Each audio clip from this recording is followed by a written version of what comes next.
bud? We're the Damn Liars. We are from Muscatine, Iowa. All the way here.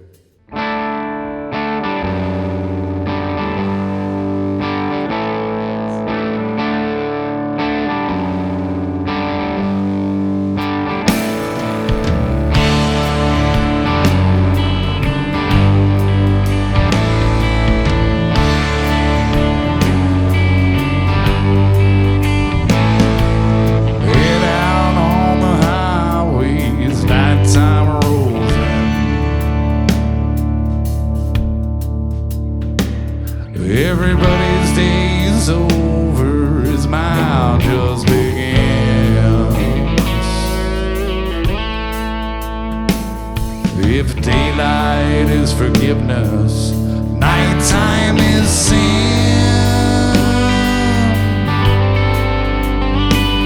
And at the end of the evening, we'll be guilty again.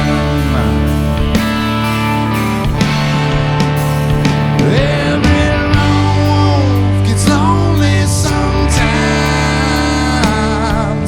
Tired of the high road, he crosses that line. Solitary people still need holding at night.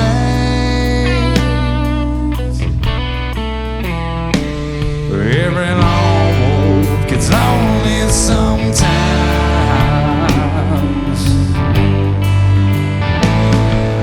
Staring down the barrel of 10 years on the road. Well, I'd rather read that barrel than do 10 more alone.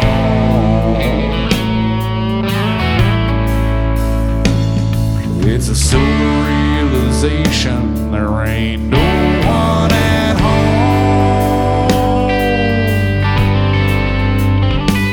And I'm running back to nowhere just to find out you've gone. Well, every lone wolf gets lonely sometimes. Tired of the high road, he crosses that line. Solitary people still need holding at night.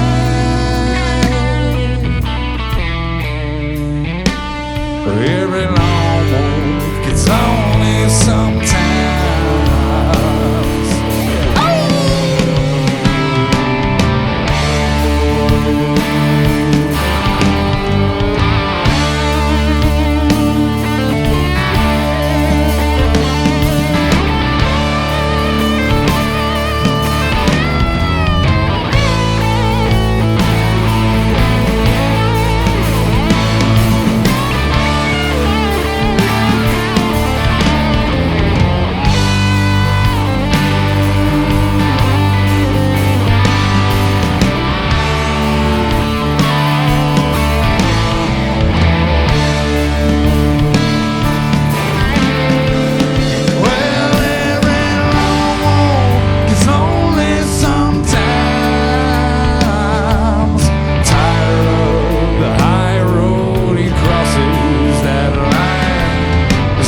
We're the Damn Liars.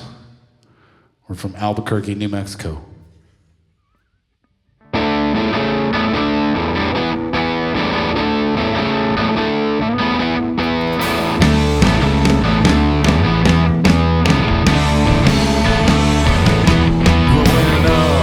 Settle down, got my feet back on the ground. I don't wanna hear another song about whiskey and women. I leave the boasts to the fools who like to think they're looking cool. Living that kind of way ain't my way of living. It'd be better, could be worse. Won't be the last time, I sure ain't the first. The winning never lasts, but losing always hurts. It's no mention, no rehearse. Equal parts blessing and one hell of a curse. Could be better, yeah, well it could be worse.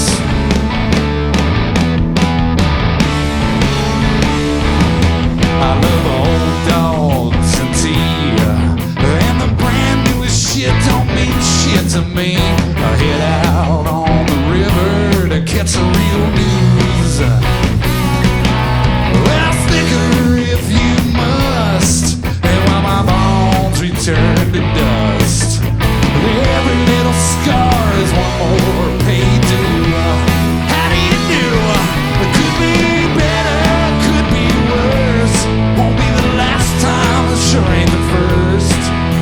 But when it never lasts, and losing always hurts. But it's no mention, no rehearse. Equal parts blessing and one hell of a curse. Could be better, yeah, well it could be worse.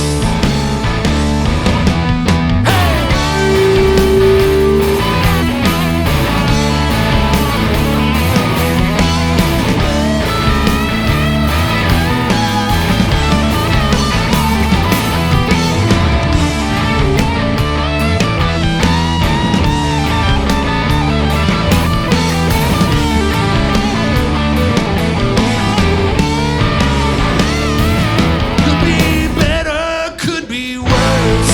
Won't be the last time, I sure ain't the first. But when it never lasts, then losing always hurts. But it's no mention, no rehearse. Equal parts blessing and one hell of a curse. Could be better, yeah, well it could be worse.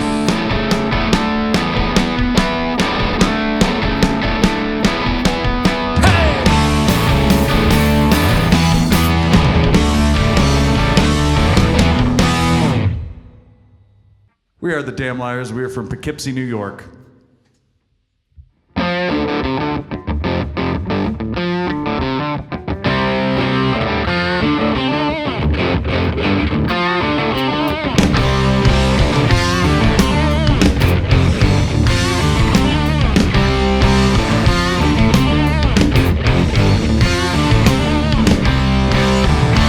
Tells a woman, you better believe I ain't going nowhere, 'cause I ain't got the name. Tear me down with a word from your lips, then you bring me back up with a little shake of them hips. Pretty little Delta woman,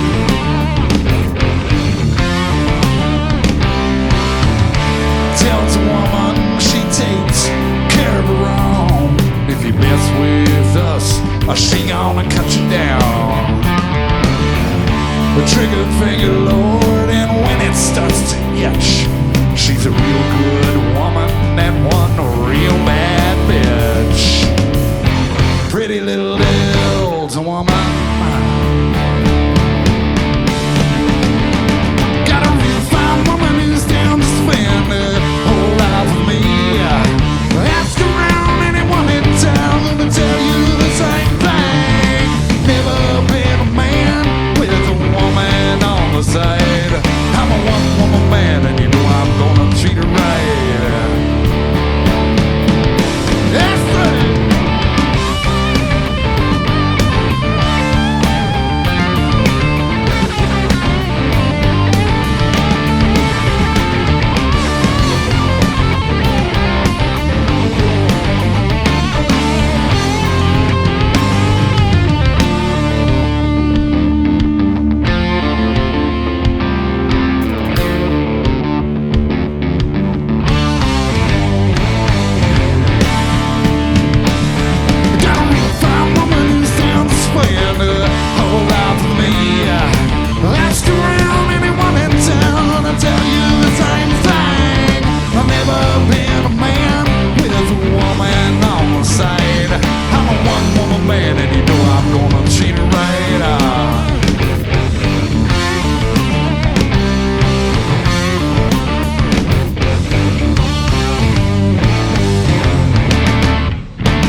see me coming, you know what I'm coming for. It takes a running to find the back door. Don't you turn around, you know what you're good for. Better keep on running right out of town.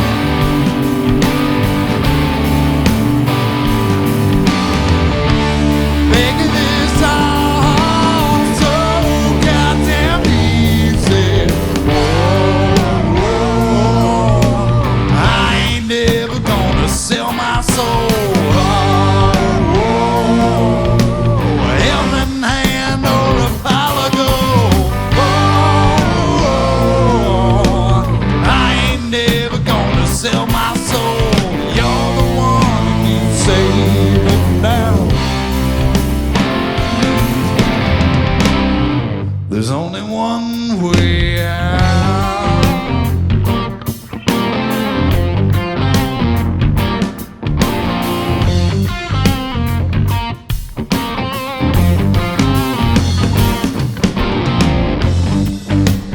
Karma is a killer. Redemption earned through pain. Like a 10-ton gorilla hopped up on cocaine.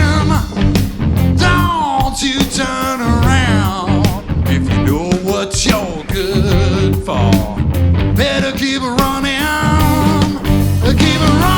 right out of town.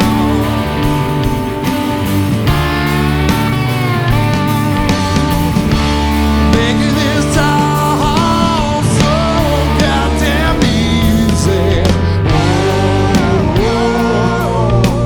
I ain't never gonna sell my soul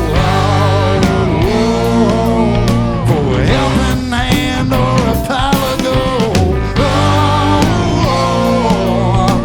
I ain't never gonna sell my soul. You're the one who needs saving now. There's only one way out.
Sell my soul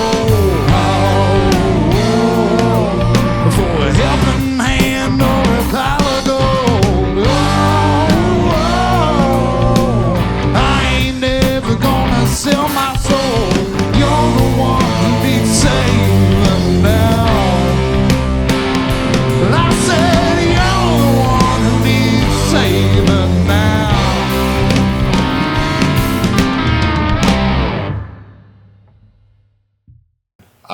I'm Derek Marion Johnson, and I play bass. Ryan Bigley, and I play guitar. I'm Chuck Bradley, and I play guitar and sing. I'm Wyman, I play drums. And we are the Damn Liars. All right, thank you guys so much for, first of all, for being here. It has been an awesome set. We appreciate it. And so we're just gonna ask a few questions, and then we're gonna end with some advice to the other local bands coming up. So first question: how long have you been a band? Oh, the band has been releasing music for probably right around 8 years now. This current lineup has been together probably close to 2 years now. Yeah. I would say, yeah. So, How did the Damn Liars become the name of the band? this is gonna sound really, like I made it up, but it came to me in a dream. I woke up and I thought it would be a good band name. There it was. The truth, not lying. That's the whole truth. All right. It's been variations. I wish it was more elaborate than that, but that's really what happened. It's been So was it just like in the middle of a dream, woke up and you're like, Damn Liars, that's it? Yeah, well, in the dream we had the band, the Damn Liars, and we were a band. It was already a thing, so I was like, well, we just need to make that a reality. So we went for it. It's me. So, what made you guys want to become musicians in the first place? D-Rock? Well, for me, my dad was a musician. And so I grew up as a little kid going to his shows and going to his band practices. And my dad just played music constantly and always had music playing in the house, like everything from like Enya to like Deep Purple. It could be the whole spectrum, classical music sometimes, mostly prog. And my dad was like my hero, so I wanted to be like him. And I watched him play. I thought he looked so cool. I was like, oh, I want to do that. And then I met friends in high school, and I had a guitar my dad gave me, and they all were like, let's start a band. And we were like, hell yeah. And that was it. Like, just been playing ever since. So, Yeah. So I started out, grew up in like a Catholic household, and then we would go to church and we would see, the worship band play. And I really wanted to be a drummer when I was like 7, 8, 9 years old. Parents were like, no way, we're not going to deal with that noise in this house. And I remember my dad got me a guitar, and I just kind of took to it, and it was something I did. If I was having a bad day, go upstairs, play guitar, sit there for like a couple hours, try to figure out how to play a song, that kind of thing. Took lessons for like a year, and then just kind of was like, I want to do my own thing. Got to junior high, and then decided to find other people to play with, and ended up playing Crazy Train by Ozzy Osbourne at our little talent show. And it was pretty fun. Ever since then, it's something that will always be a part of my life. For me, it was a lot like Derek. My dad played for, he's played for 40 years. He's a bass player. And so he used to give lessons as well when I was young. And so I just always remember peeking into the room where he did lessons and listening to people learning. And he would always ask the students, well, what do you want to learn? And one of his students says, I want to learn the Black Album by Metallica. And so they spent the next, month or something of lessons learning a lot of the songs off that record. And so that record and a song called Nowhere Man by the Beatles, I wanted to do that. I wanted to play those songs. And so I started there. And then I learned a lot of the Grateful Dead stuff. He showed me a lot of Dead and Tom Petty. He took me to see both those bands. And from there I was just like, man, this is the closest thing to real magic I've ever seen in the real world. The emotional connection that an artist and an audience can have, completely unspoken, just through sound and lyric content. I think that's just one of the most beautiful experiences in the world. And even from when I was a little kid, I was like, that's what I want to do. Yeah. So, Yeah, same here. I was raised by a musician father, and he exposed me to it at a young age, and I just fell in love with it. And I was about 4 years old. He put a drum set in front of me, and that was history. I've been doing it since, and then likewise too, about 12 to 15 was when I started branching out on my own and meeting other people and writing music, and just kind of got hooked on that whole thing, the creative process of it, and as well as playing live too. But it's a good collective of both. I think we all have that in common in this band. It's something we both like to do. So people who haven't seen you yet play a live show, how would you describe your sound? Ooh, that's a good question. I usually tell people it's like Southern rock, but cooler. Well, yeah, obviously we have a lot of those influences, you know. We consider ourselves in the songwriting process. I don't mind when people hear your influences, and so we listen to a lot of, you know, country and western, and we listen to, you know, rock and roll, and just putting those things together was a natural thing. We all sort of gravitated towards that sound, even though we're not from the South, I guess. We could be termed Southern rock. Yeah. And you mentioned songwriting. What's that process look like? Like when you guys all just sit down and like, hey, you got a song? Well, it's funny. When we first set up and started playing, we were you kind of saw a little bit of that process. We've been working on this tune where I'll come up with, you know, the basic idea of a song, a couple of verses, a chorus, the turnarounds and stuff, and then we'll start playing it as a group and let it evolve, let it become something different. This record, especially the one we're gonna get ready to release, War Pony, that one, almost all the songs have gone through that process where we've played them live, played them in rehearsals, and let everybody kind of chew this idea and mull it around, and then it comes out as a different than what it would have if I just said, here's a fully formed song, you know. I mean, I like to have that spontaneity in it a little bit. Like we'll be at rehearsal and we'll just start playing a song. I'm like, what's that? And he's like, I don't know. And then next thing you know, we have a song a couple weeks later. Yeah. It turns out to be pretty cool. Like one woman band. I want to put like a Rage Against the Machine feely bass line behind your awesome song. They're But like, see, that's what I mean "Go about for it." influences. Is like, if you feel it, do it, man. Because all of these amalgamations of things that you've listened to, you especially, Derek, where you're a very diverse musical taste. Thanks. I like that informs who you are as a player, and I don't think, like, some people shy away from that. And I'm like, no, if you feel it, play it. You know, it comes from somewhere. I mean, I'm honored to play with you guys. So it's always just fun. It's killer. The band's very much like well, you said it last night. We have some friends of ours, the Wolf Creek Boys, and we play with them too. And like this group of friends and this band, it's like got a very family like feel. Like everybody feels like family in our circle. Like everyone's like legitimately friends and like close. And that comes through, I think, in the songwriting for sure, because especially on the newer stuff where everybody's had time to put input on it, is that everybody, it's a very giving musical thing where, like, you know, everybody feels comfortable to throw these ideas and be open about it. You get a better song in the end of it, you know, I think.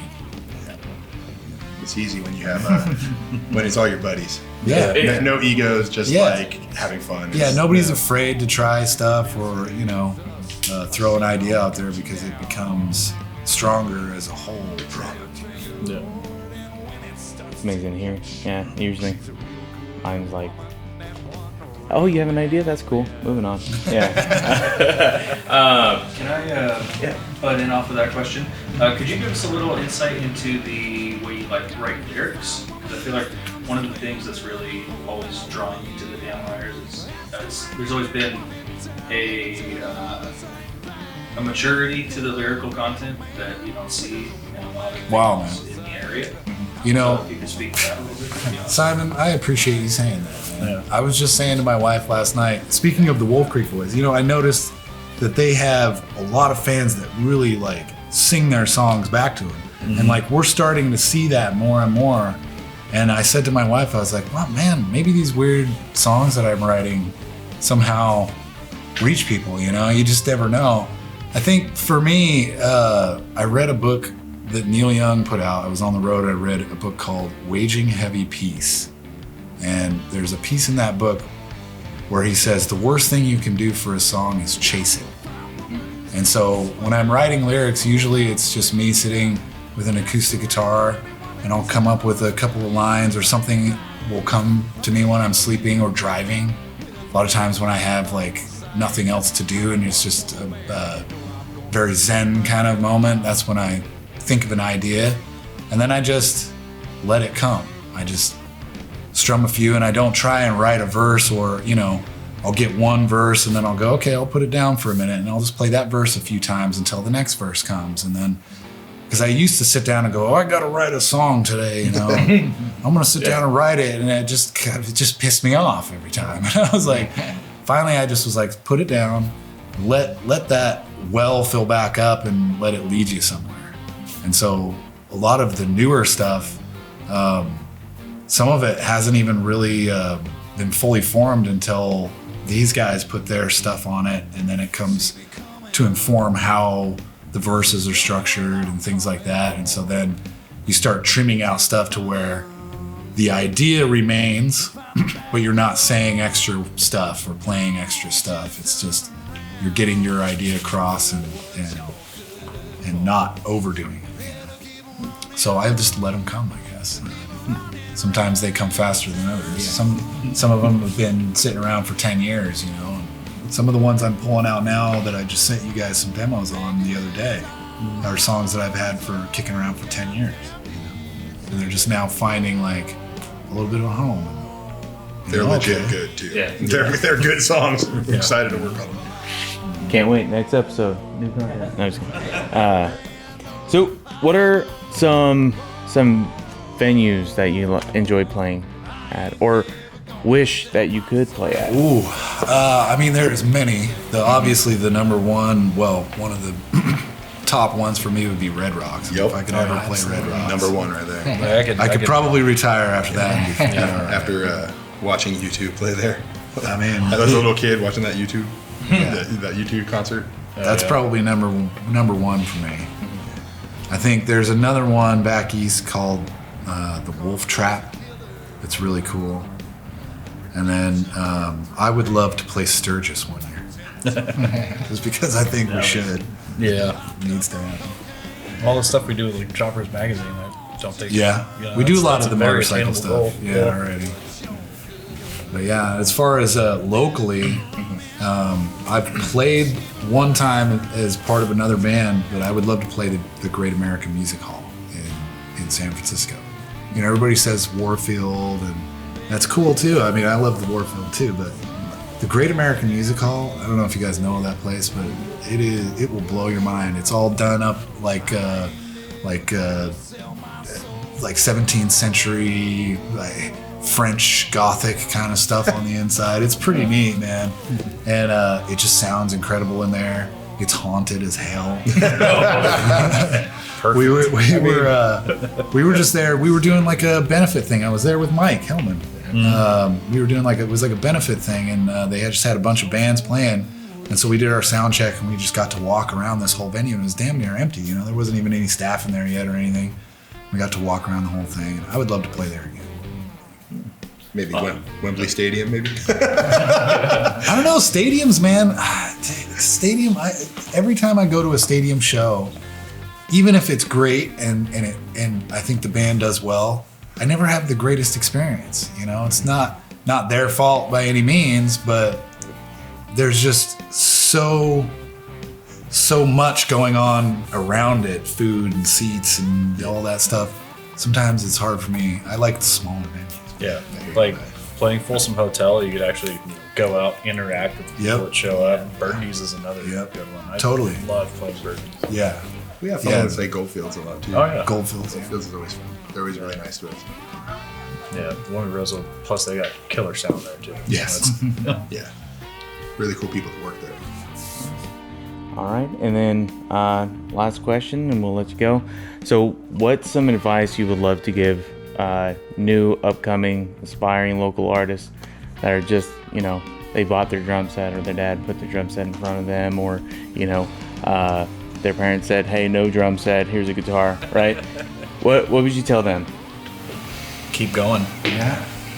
Keep practicing. Yeah. You know, keep rehearsing, you know. And if something feels right to play, but somebody says it's weird, don't listen to it. Right. Because I'll tell you what, man, the world didn't ask for Jimi Hendrix, but it got Jimi Hendrix. And then he changed the world, right? So don't let other people tell you what is the right way to play. Play it however feels right to you. You know? Drown out the excess noise and stay authentic. Play louder. Somebody says you're bad, play louder. Let them know your amps go to 11.